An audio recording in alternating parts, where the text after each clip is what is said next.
Good morning, this is Marion Pietz. I'm the CEO and the founder for the Center for Apostolic Counseling. I'm also a licensed professional counselor supervisor, licensed marriage family therapist, and a certified chemical dependence specialist. What I'm not is I'm not a minister and I'm not a pastor. But as I surf the internet and look through the internet, I see so many of our pastors who are trying so hard, so desperately, many different ways to join with or to engage or to mobilize their saints in this journey of staying home and staying safe. And when I personally read the account of Jesus on the road to Emmaus in Luke 24, the first thing I noticed was that Jesus, he drew near to his saints, drew near to his disciples. And it's so important in this difficult and different time that we're in that our pastors draw near to us as saints of God. But how do you do that in a world of social distancing? When asked by a local Christian radio station how to help parents help their children through 9/11, I simply said it this way: parents, you need to act as the grown-up. You need to be the one in charge. You need to communicate to your children that you are in charge, that you know exactly what to say and what to do, even if you personally don't feel that way. That's exactly what you need to do. So like I would say to those parents, I now say to you pastors, you be the spiritual leader that God has called you to be. You've been put into this post of leadership for such a time as this. Your church people are looking desperately for you to speak a word to them of hope and encouragement. Be the Moses leading us out of this COVID-19 wilderness. Matthew 10 verses 19 and 20, it says, don't worry about what you're going to say, what you're going to do, how you're going to do it. And that's paraphrasing, of course.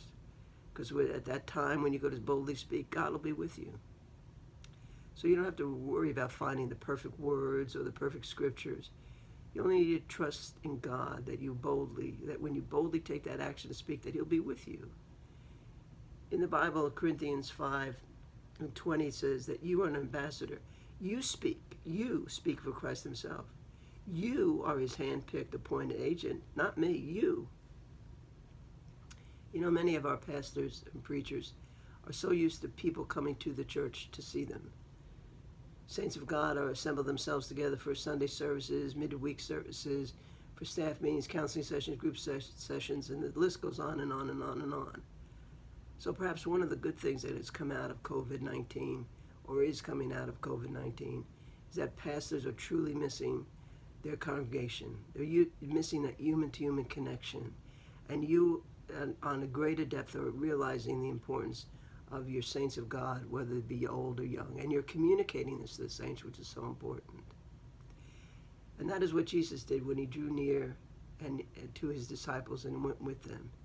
He reestablished that connection. In verse 32, we read that, and they said to one another, speaking of the disciples, did not our heart burn within us while he talked with us by the way, and while he opened to us the scriptures? You see, in other words, Jesus touched them in a very empathetic way, very deep inside of them, because they felt it in the center of their being. What you do, what you say is so important to your saints of God. But how do you gather now? How do you gather as a community of believers? How do you draw near to them when you're not able to? How does a church worship? And I want you to think about how do we worship as saints of God? How do we worship when it comes to individuals or families? What do you say? What do you do? The answer is live stream everything. But let's not forget about those that don't have the internet. You know, there are some of those. Or they're not very comfortable with today's technology. What do you do? The Bible gives us the answer. Ask for the old paths. Go back to printed copies. So if your saints don't have internet access or they don't have a data plan which allows them to download large files, consider making printed copies of resources or outlines or messages or devotionals or something of that nature. Think of actually mailing them, putting a stamp on an envelope and mailing it to them.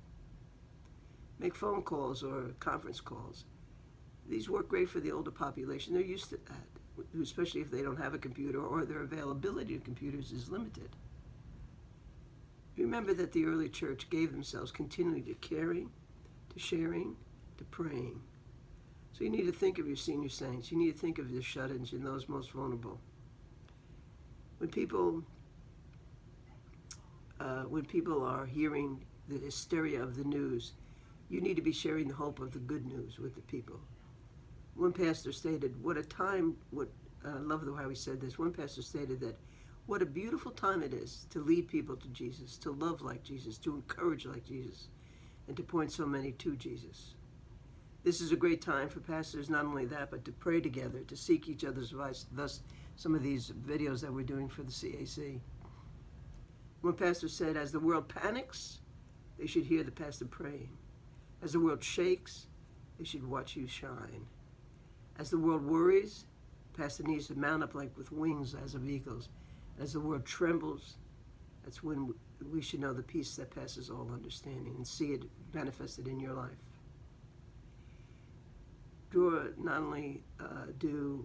We need to draw near to your saints by listening to them. How do you draw near? You listen to them. But obviously, in order to listen, you have to be quiet. You have to be still. You have to, and then you can, when you understand where they're coming from, because many have lost jobs, many have lost incomes, many are sick. We don't know what their problems are. But we need to, and then when we listen to them and understand where they're coming from, then we can encourage them with the word of scriptures. So you listen to understand, and then expound upon the word of God. Not only are pastors missing their congregations, but congregations are missing their pastors. You know, we all like to think we have a special connection with our pastor, and that relationship has been enhanced on a day-to-day basis. So seeing and hearing from the pastor speaks very loud to the children of God. And during this time of separation, it's very difficult. The pastor can mobilize others in the congregation and should, to check up and call on those individuals. The pastor can't do everything. But nothing, and I want to emphasize nothing, I don't care who does what, but nothing is more encouraging or speaks louder to a saint of God than actually seeing or hearing from the pastor himself. Either by phone, by text, by card, by notes, by FaceTime, Facebook, live stream videos, devotionals, even group chats, conferences, whatever it may be. Whether you were in a city church or a country church, as pastors, you need to accept that this is your new normal, and you've been called into this time, such as a time as this. It may be temporary. Sure, it's temporary. All things pass. And that temporary is determined by God himself. But ministering to others has a trickle-down effect, doesn't it? Because when you minister to others, then the word turns around and ministers to you. This is a time for you to think outside the box, to stretch yourself. I'm not asking you to compromise standards of behaviors or holiness standards. That's not what I'm asking. I'm not asking you to stretch the message or change the message of salvation. I'm asking you to stretch yourself. Think outside the box. Do things that are a little uncomfortable for you. And remember, in the end, this too shall pass. And when we get to the other side of the river, when we get to the other side of the Red Sea, the Jordan, we want to come out. Like Paul said, I want to be able to say that I have fought the good fight of faith, and I have won. God bless. Take care. I hope this has been encouraging to you in many ways. God bless.